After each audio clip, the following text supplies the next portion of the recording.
All right. Welcome, Canby, to the August online luncheon from the Canby Area Chamber of Commerce.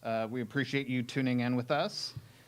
We're going to be doing a little debrief on kind of the state of COVID within Clackamas County and getting some expert information from Dr. Stone from Providence Willamette Falls Emergency Department, and as well as Chief Davis from Canby Fire District. But before we check in with them, kind of want to go through just some of our normal formalities and give you some chamber announcements of what's coming down the pipe.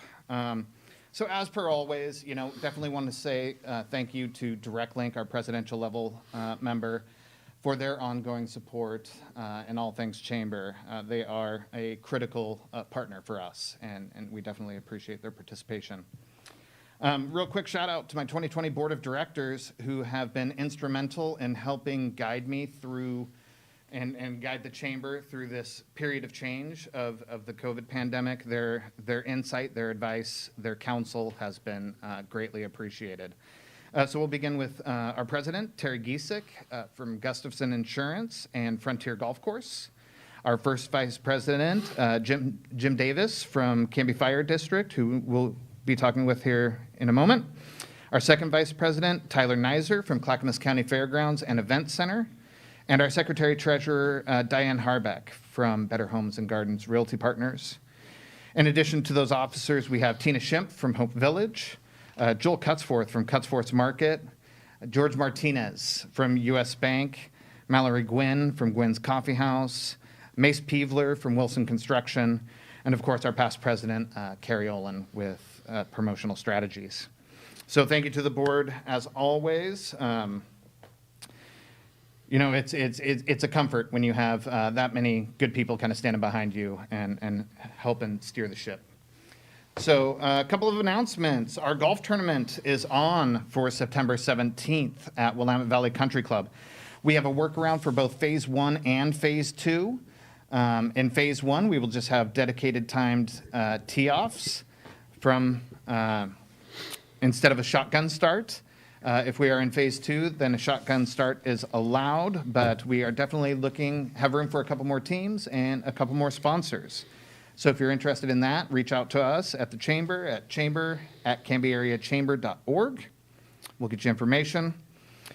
The Canby Employment Expo, we had hoped to have that on Thursday, August 13th, but that is definitely a Phase 2 type of event. And there's no way to get the number of employers and the number of job seekers that we would need to have it be a successful event in a single location. So we've postponed that. Stay tuned, as if we move into Phase 2, when we move into Phase 2, we will be resurrecting that event and getting Canby back to work. Swan Island Dahlia Fields are open as of August 1st to the public. Great place to go out, be outside, walk around, get some fresh air, get some vitamin D from the sunlight. Chamber helped promote local business by developing a marketing flyer for the months of August and September there. It was a big hit. We're driving business into our downtown and into our commercial sectors.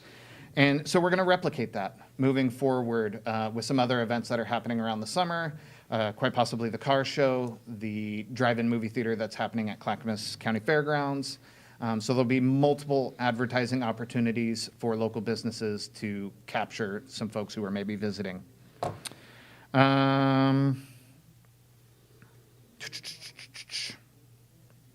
I think that's about it for announcement. We continue to monitor developments here in Canby and assist where we can via referral and partnership.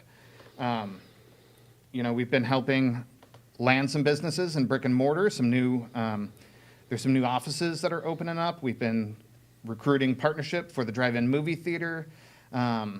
If you have ideas on how to pivot during this time and you're looking for partners, begin with us. Reach out and contact the Canby Chamber, and we'll help you find partners to make your plans come to fruition. So that's what we got going there. And so with all of that being said, I'd like to welcome our first speaker for today, Dr. Sean Stone from Providence Willamette Falls Hospital, where he works as a physician in the emergency department. In addition to his work at the hospital, Dr. Stone serves as the medical director for Canby, Malala, and Colton fire districts.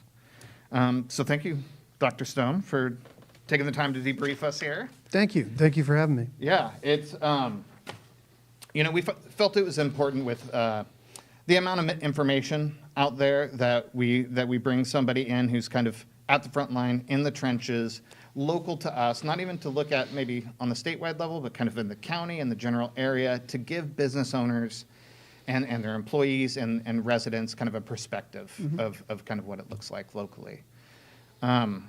So if you wouldn't mind, could you give us a quick summary or update of the state of COVID, maybe in Clackamas County or from your point of view? Sure. I think it's probably important to start at the state level because it's important to follow the trends at a slightly bigger level and then look at the micro level as well.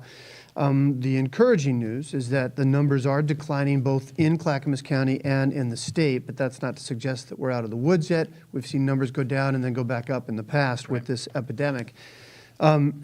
Traditionally speaking, we've been running in Clackamas County about 10% of all the cases that are taking place in the state, and that matches proportionally to our population relative to the state. As of yesterday, we had 285 new cases in the state, and we represent about 10%, so we're running about 30 new cases in the state as of yesterday for the county. We're still running a fatality rate that is also similar to that of the state, which is about 3%, which relative to world numbers is actually pretty good.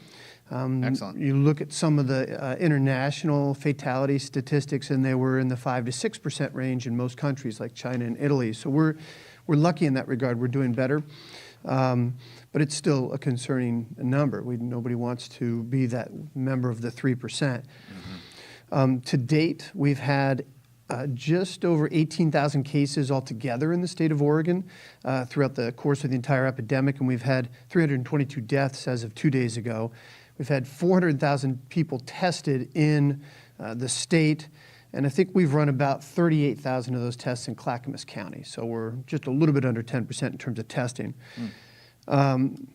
The numbers they peaked at the end of July. We were running about 416 new cases a day as of July 30th. So the fact that we're down to 285 a day, that's a good improvement in the right direction. We still have some work to go, some work to do, and some room for improvement there. Yeah. It definitely corresponds to some of the news articles I'm reading. I track a lot of the reopening and the phasing portions, and it, in the articles around that, they have said that they are seeing a decrease, but to keep eyes open and not let the guard down in terms of best practices and keeping ourselves, our families, our coworkers, et cetera, safe. Yeah, that's absolutely true. And I think if you look at the numbers of states that are having really catastrophic experiences right now, Texas, Arizona, Florida, they all experienced diminishing numbers at some point and then saw an exponential increase when the measures put into place to try and protect the general public were either disregarded or loosened prematurely. Yeah. And with any type of contagious epidemic, it's critically important not to let your guard down too soon. The minute you do that, it spreads back out into the community, and unfortunately, we've seen that in the entire country. Yeah. It's almost better to persist under the stricter conditions to get further along in the process than to loosen and basically start over. Yeah. It's like that. It's like the old cliche. Do not pass go, do not collect $200. Yeah, or do it right the first time, right? Right. It takes a lot longer to fix the mistakes you made the first time, so we're still learning that. Excellent. Yeah, I mean, I feel like a lot of people, this is brand new to them, a new way of considering, and it's taken a long time for people to kind of adjust. But I feel like we're beginning to settle in and realize the severity of the pandemic and what's being asked of us. Do you see any critical trends developing in the pandemic that you'd like to kind of just broadly let the community know about their movements in areas like average patient age or underlying conditions or those types of metrics? Well, I certainly think there's some interesting statistics. If you look at state, and again, these numbers are mirrored by us in the county, almost proportionately perfect. 14% of the cases statewide are in the age under 19, and another 22% are under the age of 29. So that's 36% are under the age of 30. So that's an important statistic because it dispels some of the myths that this only affects older people. There's no question that older people are far more likely to suffer a bad outcome, including fatality, but the fact remains that over a third of the cases that we're seeing in the state are people under 30. And that needs to be, I think, highlighted so that people can stay on guard and that younger folks can also be part of that process and not think in a cavalier way that they're immune to this. Yeah. And I think that's what kind of some of that information has translated into, unfortunately, is that while the negative outcomes for young folks who have maybe tested positive are not as severe as those for the elderly, you're still a carrier. You're still able to spread the virus, et cetera. And so it's not that you're immune or not able to get it. It's just that maybe some of the negative outcomes aren't as severe for the youth population. That's true. And while the trend has been that bad outcomes are seen in older folks, we still have seen bad outcomes in very young people, including fatal outcomes and permanent disability. So it's not the case that young people are immune to bad outcomes at all. Right. Yeah. Perfect. I think it's important that we kind of underline that point, not just because hopefully the young folks will hear it themselves, but families will encourage responsible behavior. Yeah, for sure. In our younger folk. Yeah. Can you give folks, what do we know about the virus basically at this point? Can you kind of give us a basic primer of what we know in terms of transmission, treatment, et cetera, and kind of a background? Sure. I think starting at the beginning, when the virus was named the novel virus, it was named that for good reason, because we'd never really seen not only this particular virus, but a coronavirus that behaves in this fashion. The coronavirus family of viruses is the same family of viruses that produces the common cold. And for very complicated reasons that I won't get into for the purposes of our dialogue today, we don't have lifelong immunity to that virus family for all sorts of reasons. And that's been part of the problem that we've been worried about in terms of long-term protection, is if this behaves like other coronaviruses, will people have lifelong immunity? And the answer to that is we don't know. We're still hoping that that's the case. This particular virus is spread, like most coronaviruses, through respiratory droplet exposure. And so respiratory droplets are nothing more than the byproduct of normal physiology. When we exhale, we breathe out little tiny droplets that contain mucus and bacteria and viruses, and they vary in size quite dramatically. They vary in size from smaller than 5 microns, but most are 5 microns or bigger, to, if you cough and you're infected, you can actually see millimeter-sized respiratory droplets. So they can vary in size quite dramatically. And to put it in perspective, a micron is a millionth of a meter. So it's a remarkably small thing. Right. The virus is 0.125 microns, to be quite exact for a moment. And that's sometimes has been the reason why folks say that masks are not effective, because that is a size that is so small that it could easily fit through the pores of most masks. But the virus has to cling to a respiratory droplet as a vehicle for transmission. And those respiratory droplets are far bigger than the virus. And that's why masks are effective, because they do block that transmission. And there's been some very interesting research because of this illness that's shown that even cotton masks that are produced by people at home, if it's a tight weave and it's primarily cotton with double layers, it protects people from at least 75% of the respiratory droplets they're exposed to. And that may not sound like a great number, but it is a fantastic number. If you can automatically reduce the risk of somebody acquiring this virus by 75% with something as simple as wearing a mask, you've dramatically reduced the risk of spread of that virus. I mean, a 75% reduction in risk is significant. And that's why masks are effective and are helpful. And the more that we started to understand that, that's why the CDC changed its guidelines on masks several months ago. And some people saw that as somehow a sign of inconsistency, and actually it was really a sign of the more we get exposed to something, the better we understand it, the better our science is. I thought it was actually very important that the CDC made that announcement and said everybody should be wearing masks. Well, and I think that's also an important kind of caveat to make, is that things are being discovered and learned in this process Absolutely. of dealing with the coronavirus. Yep. And so the fact that things do move and do shift and guidance does change from time to time, some of that is to be expected. I mean, science is, hypothesis and experimentation, and we learn along that route. Correct. So. Yeah, and the more familiar we are, the more it breeds a better understanding of what we're dealing with. So absolutely correct. Yeah. Anything else in terms of kind of basic primer on the virus itself, or what can you tell us about kind of the state of treatment, maybe? How are people being treated? Yeah, so a few things. So I think going to the first part of your question about basic primer, we know that most people after exposure are getting symptoms within 5 days. 98% of people will have symptoms after exposure if they're truly infected within 11 to 12 days. We also know that there are asymptomatic carriers, people who do not have symptoms but unfortunately do have adequate amounts of the virus reproducing within their body so that they can become infective to other people. And that's a really important point to make because it's another example of why we need to all wear masks and have this universal precaution of taking care, because you may not know that you have it and you still could be spreading it to other more susceptible people. Right. Most people who get infected don't get gravely ill. There's a little bit of sunshine right there for our dialogue. About 10% of the people who get infected need hospitalization. And as I mentioned earlier, our fatality rates are 3% right now, and thank goodness for that. With a little luck, it even can come lower. Yeah. In terms of treatments, there's a lot of interesting myths out there about treatments. There's a lot of disinformation. I still get asked on a regular basis if hydroxychloroquine is an effective treatment, and how come we're not giving this to everybody? And the answer is because it doesn't work. It's been studied very extensively. It's been studied with and without azithromycin, which is an antibiotic that has also generated a lot of buzz, especially on the internet.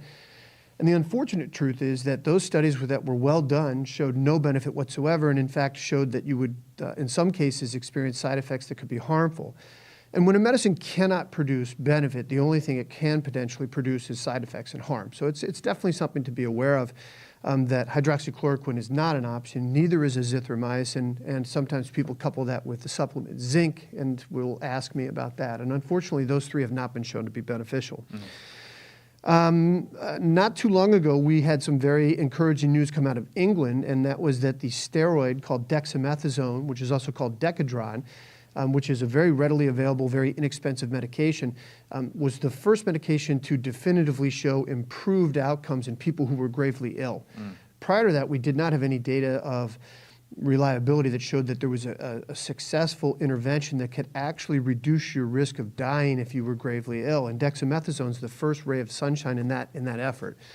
And it did. It reduced the mortality rate of patients who were gravely ill, and that's fantastic. So it's now become commonly used across the globe for those folks who are hospitalized and ill. So it's a medicine that's really used to treat necessarily the symptoms. It's not like an antiviral that's reducing the viral threshold in the body, but it's helping with the expression. Sure. So that's a great way to put it, and you're right. So what happens with the virus is that it triggers a meltdown of the body, and its response to the infection becomes kind of a burn down that damages the organs in a multi-organ failure kind of way. We refer to it as multi-organ failure.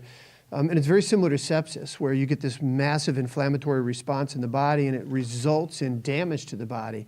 The dexamethasone suppresses that damage and allows people to recover faster and survive at greater numbers, more importantly. To the previous point you made about medications that inhibit the replication of the virus, the steroid does not do that, but remdesivir is a medication that actually has been shown to shorten the duration of the illness from 15 days to 11 days.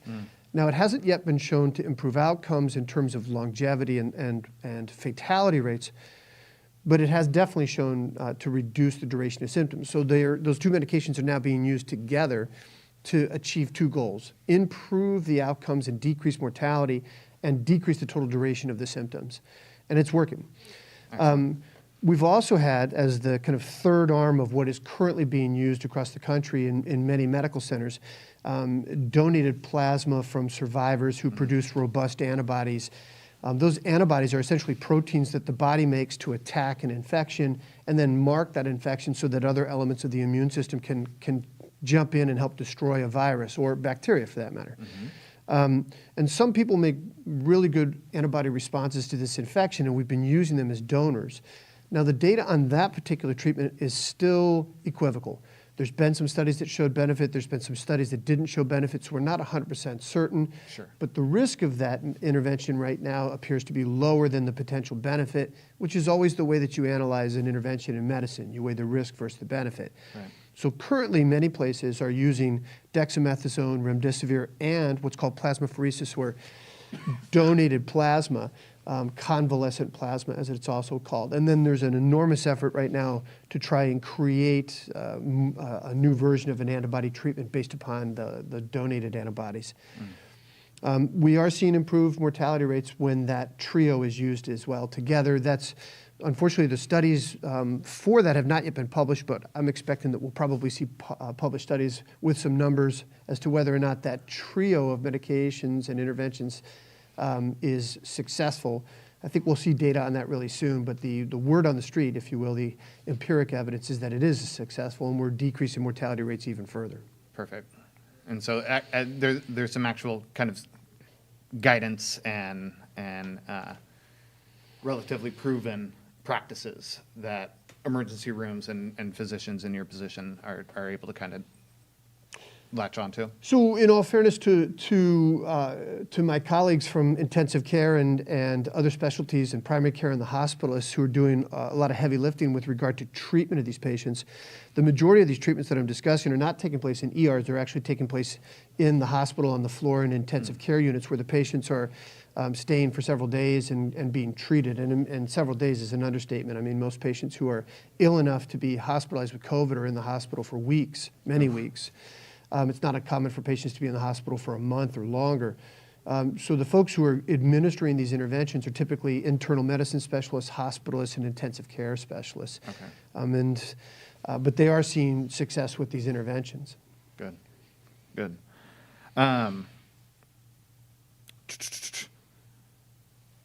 Read my notes here real quick. Yeah, so from your point of view, as an ER doc and as working with the fire districts and whatnot, and in light of the fact that you're talking to local professionals and business owners, what do you see as best practices, or what advice can you give to local business owners as what do you see as the key elements that they need to know? Well, I think it starts with the concept of understanding that prevention of a medical illness is always better than treatment after the fact. That's true of heart attacks. It's true of infectious epidemics. So if we can prevent people from transmitting this virus from one person to another, we've already done a better job than treating the folks who become ill. Because if we reduce the total numbers of people who become ill, then the reservoir for this virus becomes smaller. It becomes harder for it to continue to bounce from person to person. And businesses are a great place to intervene in this regard. Because this is a virus that is spread through social contact, from people standing face to face with one another and having a conversation, and those respiratory droplets then being exposed to the sensitive tissues of the eyes, the nose, and the mouth. And that takes place where humans congregate and socialize. And that's why the crux of our preventative interventions across the globe have been about social distancing. Because if people aren't coming into contact with one another, they're not transmitting the virus to one another. At the same time, we've got to stay operational. We've got business to keep open so that people can get their everyday needs met, and so people don't lose their jobs. I mean, these are pragmatic concerns. Mm-hmm. But we can engineer a safer work environment, and one of the ways to do that is to practice social distancing, to wear masks, to frequently wash your hands. I'm guilty of this. Every one of us touches our face far more than we realize. Some people are much more problematic in that regard, and I happen to be one of those. Yep, me too. Yeah, I'm constantly touching my face, and that's just a long-term habit. Right. But if your hands are clean, then you're not transmitting this to other places. If you're touching your face and you contaminate your hand, but you're frequently cleaning your hands with alcohol-based hand sanitizers or other hand sanitizers, just good old-fashioned soap and water, you're going to decrease the risk of transmission. Businesses can stay operational, stay open, keep their own staff healthy, which is obviously an interest that every business owner has. If a business gets knocked out with COVID, they can't make profits. They can't stay operational if all of their staff, including the owners, are sick. So Right. they have a vested interest in participating in this process, not only as good partners in community health and citizens of a bigger fabric of people, but also for their own self-interest, to stay open, to stay operational. Yeah. The easy way to do that is to social distance. 6 feet isn't perfect, but it's a great start. Right. We do know that small respiratory droplets can certainly travel further than that, but 6 feet is a good start. And then wearing masks at all times when you're out and about with other people, especially indoors, is a definite intervention that is going to be beneficial in decreasing transmission of the virus. And then the third area where we really as a country have not done very well is contact tracing. And unfortunately, because we haven't done a good job with that, we still have little reservoirs of people who are spreading infection before they know it. Hopefully we can see some improvement there, but that's not up to the individual businesses to do. That really has to start at the federal level, spread down to the state level, and then the county level through public health apparatuses. Hopefully that'll happen in the near future. But local businesses can certainly do common sense things, make sure that everybody that works there or enters their business is wearing a mask, make sure that there are ample amounts of hand cleaners available, make sure that everybody's washing their hands with soap and water frequently, and just do good common sense practices, sterilizing countertops or other door knobs, glass doors, anything that humans touch and come into contact with.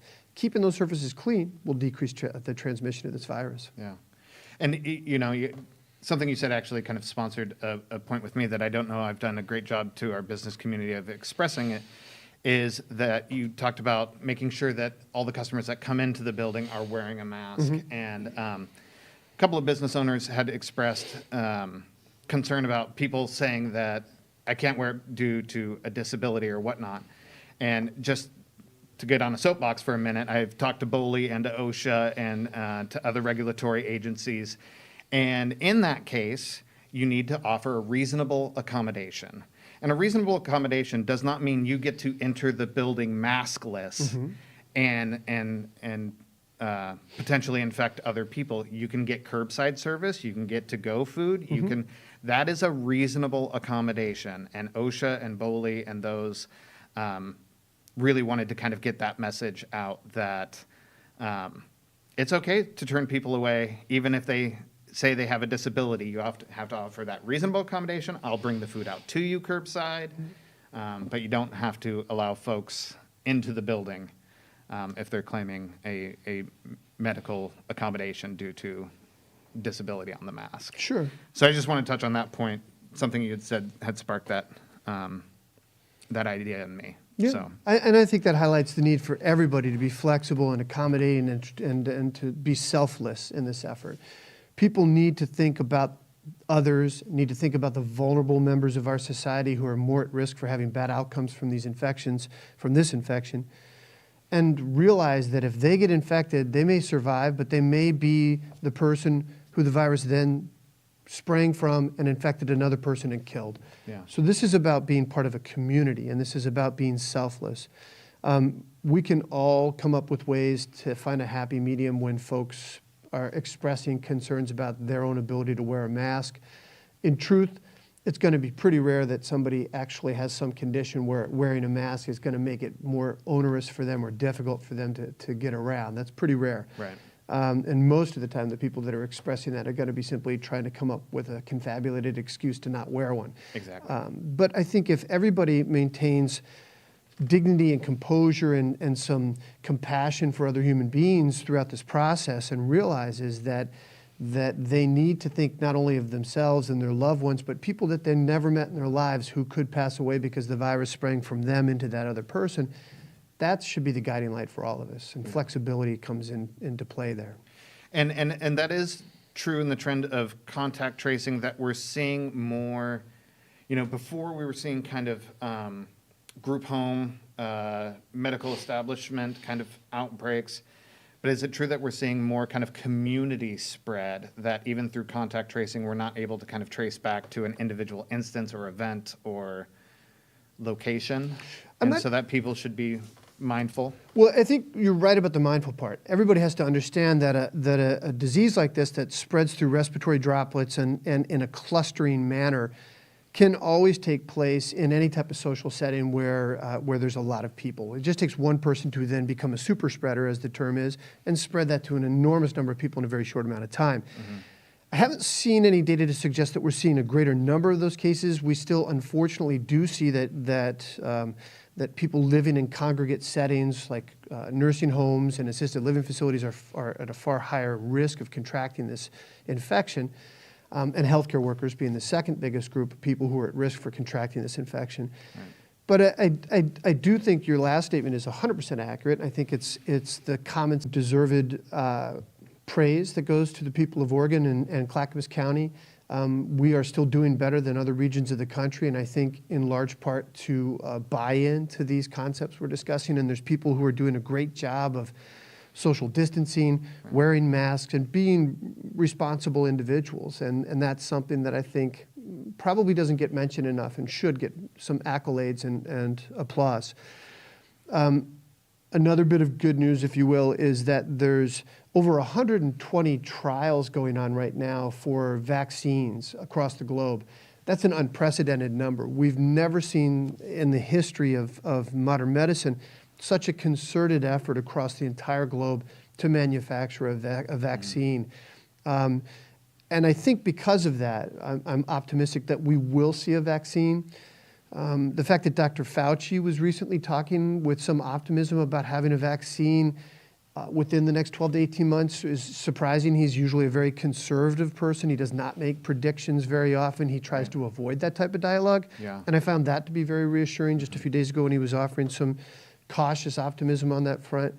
Because I think ultimately the real return to normal life for all of us is probably only going to come after we have a vaccine. I think a success is rising to the challenge of COVID is a fantastic thing, and it does give me hope. I think along the lines of good news and also kind of simultaneously dispelling some myths, it's probably important to share some information. There's been some concerns that were raised, especially early in COVID, about whether or not it was safe to use ibuprofen, and that there was some concern that it might actually enhance the effectiveness of the virus in replicating and allow people to become more gravely ill. That's been disproven, so people can certainly use ibuprofen either for treatment of COVID symptoms like fever and pain, or just for everyday use. They don't have to abstain from using that medication. Along the same lines, there was concerns that people that took ACE inhibitors or other blood pressure medications that are called ARBs, that they might have an increased risk of bad outcome. That's been disproven. So that's important that people resume the use of their blood pressure medications and not postpone or delay the use or completely abstain from using those medications.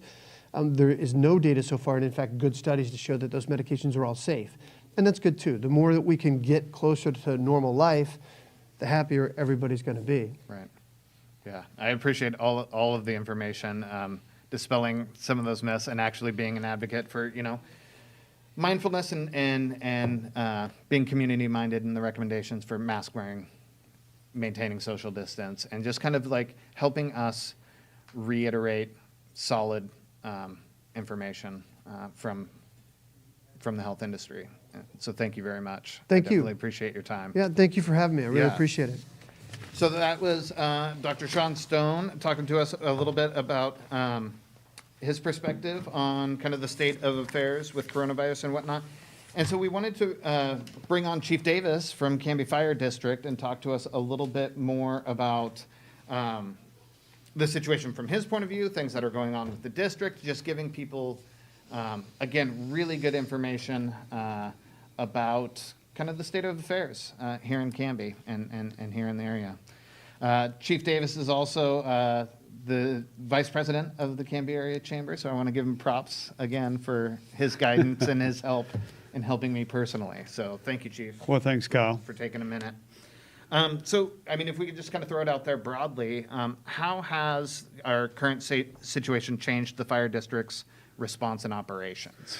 Well, thanks, Kyle. First, I'd like to start off by thanking you and Dr. Stone Both of you have participated almost weekly, now every other week on our community meetings. And this Wednesday, we'll have another community meeting. Yep. So we strongly encourage people to tune in for that. That starts at 5 o'clock at the Foursquare Church. But thank you very much for keeping our business community and our citizens updated on what's going on, and for Dr. Stone appearing to give his expertise as well. So thank you very much. Yeah, invaluable.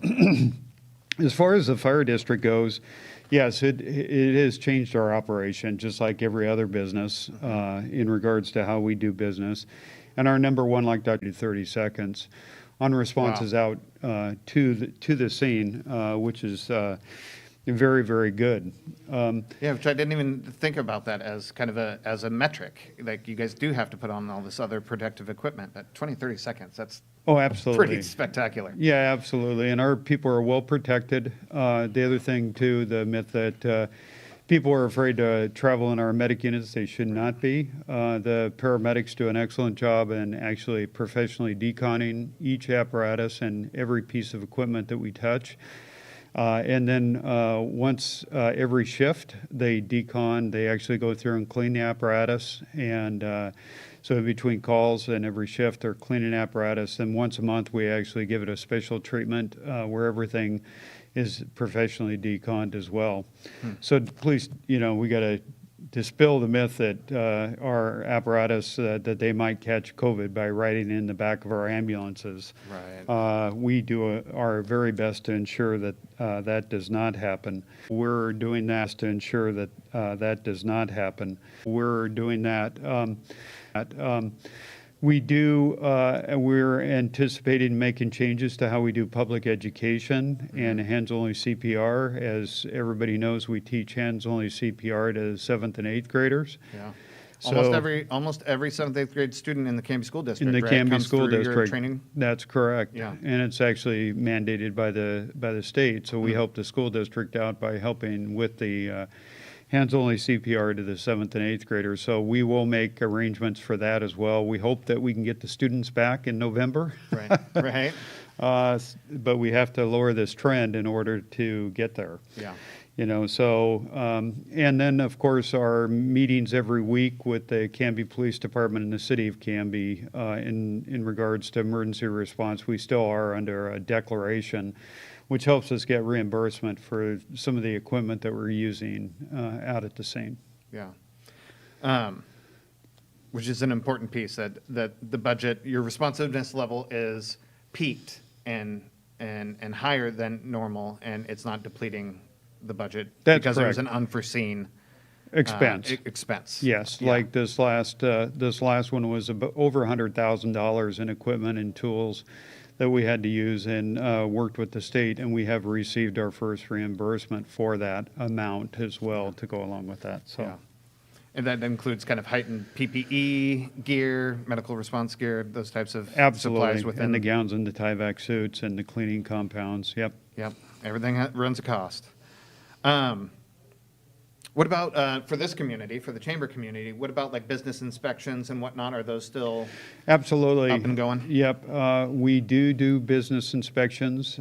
We abide by, wearing masks inside the businesses, so please feel free to give us a call. We're still doing all the plan checking, for all the new businesses coming into town, Columbia Distribution, and the new ones that are starting in the industrial area. Spend a lot of time in regards to, plan checking for those as well. Good. So we're trying to stay on top of it without slowing down the businesses. Yeah, good. Yeah, we want to make sure that we're doing our part, right, to make sure the Absolutely. development is moving ahead as quickly as we can. I wanted to talk to you a little bit about kind of trends and maybe local behavior that we've been seeing lately, right? Like, we're in the thick of summer. Yeah. It's getting hot.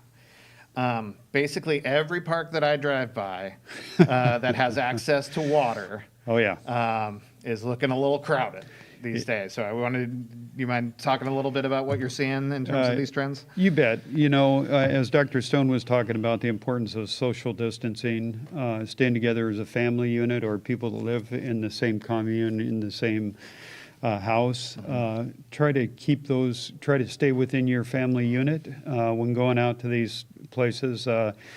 2 weekends ago when it was extremely hot, pushing 100 degrees, we had a big problem down at the city park down by the Malala River. Yeah. We got called for an emergency down there, and we couldn't even get down the ramp to even get close to there. And then afterwards, they did a count, and we were in excess of 1,200 people in the park with no social distancing and no mask on. Right. And so that's a trend that we're seeing. We strongly encourage people getting out. We Yes, want of people course. to get out. Get Yes. out, exercise, ride your bike, go for hikes, stay together as family units. Wear the mask, as Dr. Stone was talking about. If you're inside that 6-foot perimeter, just slip your mask on. Yeah. And or meet in your neighborhoods in chairs 6 feet away Right. with your friends and neighbors. Do it safely, because the ultimate goal is to lower that trend down so that we can get into phase 2 Yes. and or get our kids back to school in November. Yeah. So that they can get the social aspects back again.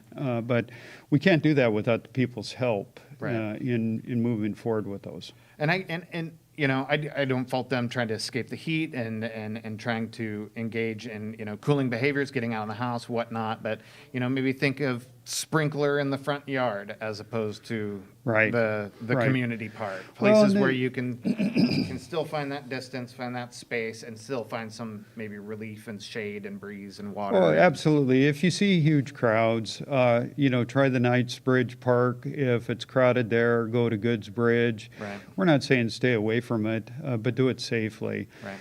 The nice thing about the city park down by the Malala is that we do have a kiosk there for free life jackets. Oh, What we're excellent. finding is people are just throwing them around or leaving them where they were rather than bringing them back to the kiosk for other people to use. And frankly, if you really do need a life jacket or you're going to use it on a regular basis, we encourage people to take those life jackets, and we'll work on getting them replaced.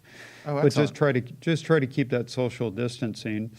Police department and the city parks and city public works, as we speak this week, are going to be relining the park down by the Malala River for emergency access and parking, and they are going to be patrolling down there and counting cars. And when it gets overcrowded, they are going to be shutting the gates until other people leave and stuff. But Yeah. with that comes parking along Berg Parkway. Right. And you can't park there because of a bike lane. Parking in the back of the Safeway's parking lot doesn't work because you're blocking fire department connections there or hydrants there as well. So So I know the fire district has an upcoming renewal bond levy going on the ballot. yes. Could you provide a little context for what that bond will provide in terms of operations, equipment, or services for Canby residents? Yes, I will be very brief about this, but the fire department has a strategic plan that we identify our mission vision goals for the fire district. And so with that, you can see the mission statement of the fire district. The board of directors have elected to renew the current levy, which will be voted on November 3rd. It's going to be renewing 11 cents, and So this was going to expire. this was going to And expire. it's simply going to the same level that it's been, so no change to No people's change on the taxes. amounts or anything else, and we're I think maintaining people what love to hear that. we promised people we would do. Right. The fire department, we respond, emergency medical calls account for 68% of our responses. Yeah. And, obviously the COVID has come into play in regards to our emergency response as well. Structure fires and interface fires and car accidents account for 32% of our calls. A number of car accidents and very serious car accidents. But I'm very proud of the men and women at Canby Fire 2 in regards to our response to helping other communities in the state, as well as going down to California 3 times now for at least 14 days at a shot to assist, which we do get reimbursed for by FEMA anytime that we respond down there. So where does the money go? About 68% goes to personnel cost. And that's not only the career personnel, but it's also accounts for our interns as well as our volunteers receiving a small retirement plan or stipend for volunteering in the community. And you can see what the other costs go to. Yeah, really quickly, Chief, do you know off the top of your head, how big is the Canby Fire District area that it serves? Thank you. Yeah, the Canby Fire District is 52 square miles. Right. We got essentially to Bernards Road, out Malino Road, to Bernards Road. We also take in the city of Barlow. Okay. We serve this city of Barlow. Yeah. And go up South End Road to the connection of Clackamas County Fire District 1 or Oregon City. Yeah. So those It's a big area. It's a huge area. Yeah. So what will the levy do? It'll continue the existing staffing. If the renewal does not pass, we're going to be forced to lay off 6 firefighters as well as some staff people because of their loss of reduction. The positive thing is we're going to hire an additional 2 paramedic firefighters. And as we promised the people that we would staff a Northside Fire Station with an ALS, an Advanced Life Support Unit, paramedic unit, Yep. out of the Northside Fire Station. And so that will enable us to be able to do that. As I stated, over 38% of our time, when one call is dispatched, we have another call that dispatched at the same time. And 28% of the time, we have 3 calls going on. And this last weekend, we had 7 calls going on at one time in the Canby Fire District. So we're exceptionally busy.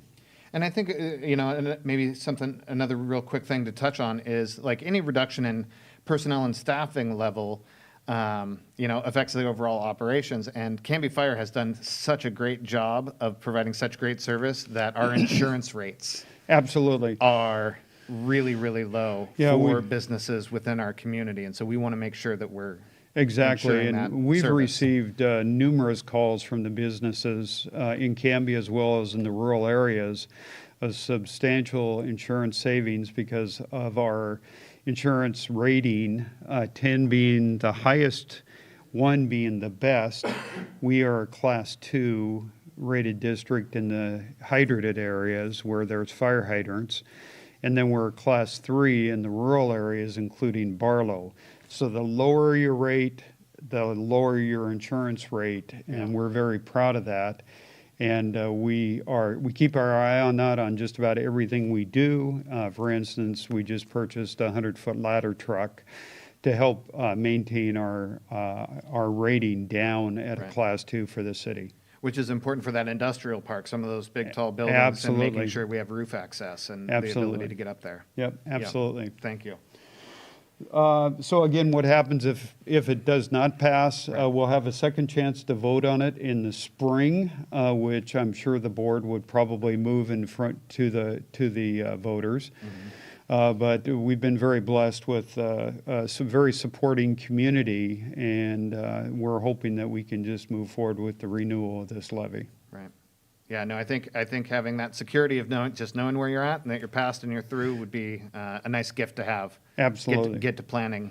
Yeah, and just for looking at benchmarks of how we compare to other departments, for instance, Clackamas County Fire District 1 is at $2. It's actually $2.39 a thousand without their bond indebtedness. And we are at $1.99 a thousand assessed valuation. So what this means to our taxpayers is on a $250,000 home, which is hard to believe, but that's Right. In what Canby? we received. Where? Yeah, that's Where? what we received from the tax Find it. assessor, is that the assessed value, Right. that they write their taxes on, the average is $250,000 home, is going to cost about $112 a year for that 11 cents. Yeah. Seems worth it. Yeah, well, thanks, Cal. Yeah, absolutely. Anything else in terms of the bond or information that No. folks need to have? Nope. Okay, we're good. Thanks for asking about that. Yeah, not a problem. So, kind of like we did with Dr. Stone, we'd like to end with the good news. So from your perspective, kind of what you see happening around the area, what's the good news? What do you got? Well, the good news is, the Canby community, the Canby business community, for the most part, I've been seeing a lot of support in regards to people wearing masks and doing things the right way so that they can keep their businesses open. Absolutely. So I applaud those businesses, and I could go right down a whole list of businesses in Canby that have been very supportive and moving forward, because I think everybody wants to move into phase 2. And so I really do want to thank the business community. The other positive thing from the firefighters' viewpoint is I don't see us ever until this thing is under control or we have a vaccine for this, I don't see firefighters ever changing how we're responding, which the positive side is firefighters every year will contract some kind of flu, norovirus, or whatever's being passed around. This has opened up our eyes to how we can keep firefighters safer and not have them take it home to their families as well. So that's very positive. And what I really like to see is people spending more time as a family unit and actually spending time with their families. And I'm sure everybody around Canby's noticed people out walking around the bike trail. I know I bike every day, every other day, and the bike trail is very, very busy. Right. As well as the Mulalla State Park. I think that's fantastic because that means people are going to be away from their electronic devices and they're going to be out exercising, which is going to be good for them. So I see that occurring quite a bit. And then I think, like all businesses are experiencing, whether it's Google or Microsoft or whatever, they're finding out, hey, well, maybe we can do business differently now. Right. And people can operate remotely from home or to keep their businesses going. So it's really, I really see some innovation going on in regards to how businesses are changing, and that they don't have to stay the same. So I see that as a very positive as well. Well, I mean, I think just how you were speaking in terms of keeping the firefighters safe, like you made a change out of necessity, and out of that change, you actually maybe developed a better process. Absolutely. That will be adapted and used later on. Yeah. And I think a lot of businesses are finding similar effects. Yeah. Well, Kyle, I do want to kind of kick this back to you. What that's not fair. I would like to hear what as the executive director for the chamber and working with businesses day in and day out. What good things have you seen businesses doing? I would highlight collaboration first and foremost. From the moment we kind of entered into the shutdown and whatnot, I began to see clusters and pods of small businesses beginning to communicate amongst themselves. And what was interesting was, that's always been the case, Canby's a small town, business owners talk, but there was pods of what would have been seen as competitors talking and helping each other out and helping each other kind of navigate the regulations, the rules, puzzling things out together and really kind of banding together to lift all boats, and that was impressive to me and encouraging. I'm seeing all kinds of innovation and new ideas. I mean, people pivoting, changing the way they do business, and it's going to be interesting to see which of these things actually remain. I think quite a few of these changes will become permanent. And, some businesses have, cut away the old wood and got rid of something that they've done forever and ever and ever, and they've forced them to change in a positive way. We got businesses investing in the community, remodeling. There is a lot of positive going on in the community. Office space is filling up. I'm getting calls all the time. People ready to actually occupy office space because they're growing their at-home business and ready to kind of venture out. I know if we watch the news and we look at social media and we look at all of these things, it's a hard time, and it is. I'm not discounting that. but there's a lot of positive energy, a lot of grit, a lot of stick-to-itiveness that I'm seeing from the business community that is going to be the thing that carries this community forward, and shortens that rebound and gets us back on our feet. And so, to all the members and all the small business owners, Yep. Thank you. Yeah, Yeah, it's been great. awesome. So, well, thank you for your time. You're welcome. I absolutely appreciate it. Thank you, Dr. Stone, Thank you. who's still with us, sitting on the sidelines, making faces at the chief. Yeah, all the others, yeah. We'll be back in a month to do another online luncheon, so join us then. In the meantime, if you have any business needs, you need help, referrals, collaboration, whatnot, reach out to the chamber. That's what we're here for. That's what we do every day. So thank you very much for your time, and we'll talk to you soon. Thank you.